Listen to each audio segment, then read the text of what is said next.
Hi guys, welcome back to our channel. చాలామంది నా hair oil ఏం యూజ్ చేస్తున్నారని అడుగుతూ ఉన్నారనమాట. వాళ్ళ కోసం ఈ వీడియో. నేనైతే కోకోనట్ ఆయిల్ యూజ్ చేస్తాను. కోకోనట్ ఆయిల్లో ఇవన్నీ మిక్స్ చేస్తానన్నమాట. సో మందారం పువ్వులు, అలాగే మందారపు ఆకులు, కరివేపాకు, అలాగే మెంతులు అండ్ ఆలోవెరా జెల్. అండ్ నేను ఇక్కడైతే పావు కోకోనట్ ఆయిల్ తీసుకున్నాను అనమాట. కోకోనట్ హెయిర్ ఆయిల్, దానికి అర్ధపావు క్యాస్టర్ ఆయిల్ తీసుకున్నాను, అంటే ఆవదము.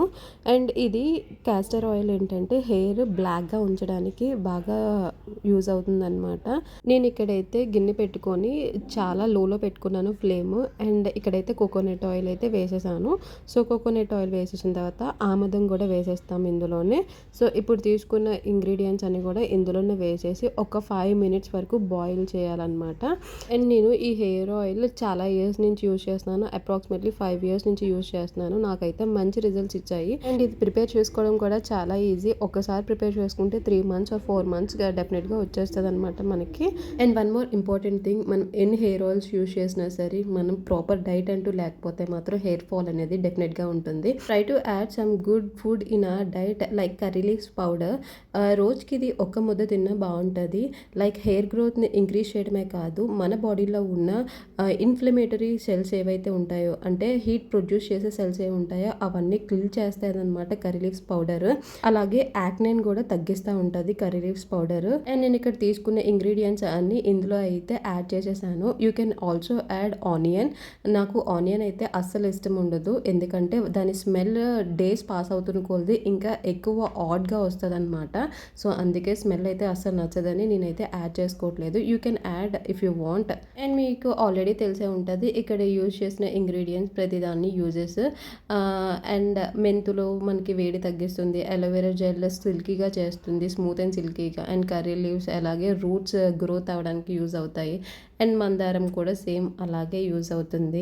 అండ్ ఈ హెయిర్ ఆయిల్ బాగా ఎవరి మీద వర్క్ అవుతుంది అంటే, ఫస్ట్ నుంచి ఎవరైతే కోకోనట్ ఆయిల్ యూజ్ చేస్తారో వాళ్ళకైతే బాగా మంచి రిజల్ట్స్ ఉంటాయి. అండ్ రిమెంబర్ వన్ థింగ్, మనం ఏదైనా కొత్త హెయిర్ ఆయిల్స్ యూజ్ చేసామంటే మనం హెయిర్ మీద 2 to 4 months అయితే కాన్స్టెంట్ యూజ్ తర్వాతే మనకి రిజల్ట్ తెలుస్తుంది. అది మనకి సెట్ అవుతుందా సెట్ అవ్వదా అని. లేకపోతే అస్సలు తెలియదండి.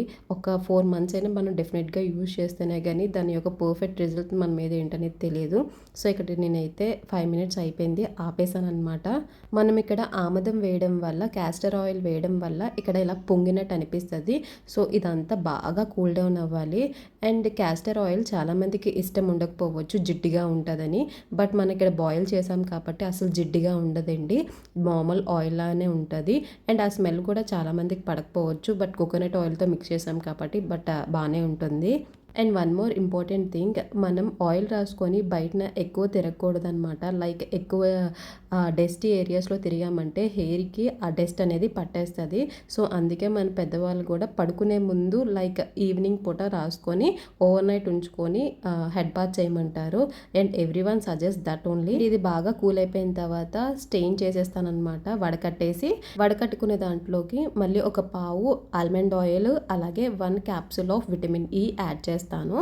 అండ్ ఈ వడకట్టుకున్న ఈ పిప్పు ఉంది కదా, ఈ పిప్పులోని కొద్దిగా వాటర్ ఆర్ కర్డ్ యాడ్ చేసుకొని హెయిర్ ప్యాక్ కింద యూజ్ చేయొచ్చు, అది కూడా బాగానే ఉంటుంది. సో ఇక్కడ నేను చూపిస్తున్నాను కదా, నా దగ్గర అయితే ఒక బాటిల్ ఆఫ్ ఆల్మండ్ ఆయిల్ ఉంది, అది కూడా యాడ్ చేసేసాను. అలాగే ఒక క్యాప్సూల్ ఆఫ్ విటమిన్ ఈ కూడా యాడ్ చేసేసాను అనమాట. యాడ్ చేసుకున్న తర్వాత మనం యూజ్ చేసే కంటైనర్స్లో స్టోర్ చేసుకోవచ్చు. నేను ఎవ్రీ టైం క్రీమ్ స్టోన్కి వెళ్ళినప్పుడు ఒక మిల్క్ షేక్తో ఒక బాటిల్ ఇస్తారనమాట. ఆ బాటిల్ నేనైతే ఇంటికి తెచ్చేసి వాష్ చేసుకొని అండ్ అందులో అయితే నేను ఆయిల్ స్టోర్ చేసుకుంటాను. You may feel it is a comic thing, but నాకైతే ఆ బాటిల్స్ అంటే ఇష్టం అనమాట. సో అందుకనే ఎలా అయినా యూజ్ చేయాలని చెప్పి ఆయిల్కి అయితే యూజ్ చేస్తాను, పర్ఫెక్ట్ ఉంటుంది అదైతే. అండ్ ఎప్పుడైనా ఈ ఆయిల్ని యూజ్ చేస్తున్నప్పుడు డబల్ బాయిలింగ్ ప్రాసెస్లో మళ్ళీ ఒక్కసారి హీట్ చేసి, చాలా మైల్డ్గా హీట్ చేయండి. హీట్ చేసి స్కాల్ప్కి మసాజ్ చేస్తే బ్లడ్ సర్క్యులేషన్ అనేది చాలా బాగుంటుంది. అండ్ రూట్స్ నుంచి హెయిర్ గ్రోత్ కూడా చాలా బాగుంటుంది. అండ్ ఇక్కడ నేనైతే బాటిల్స్లో స్టోర్ చేసుకుంటున్నాను. నాకు ఈ బాటిల్తో 1.5 బాటిల్ వచ్చిందనమాట. ఒక బాటిల్ కంప్లీట్గా వచ్చింది అండ్ ఇంకొక బాటిల్ చాలా హాఫ్ వచ్చిందనమాట. అండ్ ఈ 3 హెయిర్ ఆయిల్స్ మిక్స్ చేసి రాసుకోవడం వల్ల హెయిర్కి చాలా యూజెస్ ఉన్నాయి, అది కూడా యాడ్ చేస్తాను అక్కడ. అండ్ నచ్చితే డెఫినెట్గా లైక్ చేసి, షేర్ చేసి, సబ్స్క్రైబ్ చేసుకోవడం మర్చిపోవద్దు. అండ్ డెఫినెట్లీ కామెంట్ చేయండి మీరు ఏ హెయిర్ ఆయిల్ యూస్ చేస్తున్నారనేది. That's it guys, hope you all like the video. నచ్చితే మాత్రం డెఫినెట్గా సబ్స్క్రైబ్ చేసుకొని సపోర్ట్ చేయడం మాత్రం మర్చిపోవద్దు. అండ్ థ్యాంక్ యూ ఆల్ ఎవరైతే నన్ను సబ్స్క్రైబ్ చేసి సపోర్ట్ చేస్తున్నందుకు. అండ్ ఇంకా ఎలాంటి వీడియోస్ కావాలనుకుంటున్నారో let me know in the comment session. And ఇక్కడ చూపిస్తున్నాను కదా, ఇదైతే హెయిర్ ప్యాక్ చేసుకొని షార్ట్స్ అప్లోడ్ చేస్తాను. డెఫినెట్గా చూడండి వెళ్ళి. మళ్ళీ ఇంకో మంచి వీడియోతో మళ్ళీ ముందుంటాను. Until then take care and bye by.